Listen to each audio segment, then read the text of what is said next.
Let's dive into how traffic lights work. Traffic lights, also known as traffic signals, are a crucial part of our daily lives. They help regulate the flow of traffic, ensuring safety and efficiency on our roads. But have you ever wondered how they work? Let's find out. Traffic lights use a system of sensors and timers to control the flow of traffic. The most common type of traffic light is the three-color system: red, yellow, and green. Each color represents a different phase of traffic control. When the light is red, it means stop. Vehicles are required to come to a complete stop before proceeding.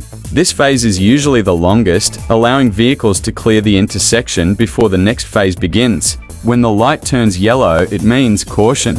Vehicles should slow down and prepare to stop if necessary.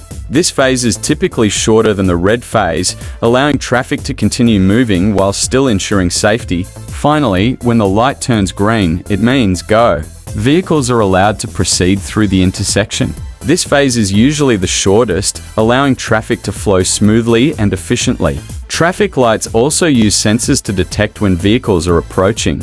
When a sensor is triggered, it sends a signal to the traffic light controller, which then adjusts the timing of the lights accordingly. This ensures that traffic flows smoothly and prevents backups. In some cases, traffic lights may also use cameras to monitor traffic flow and adjust the timing accordingly.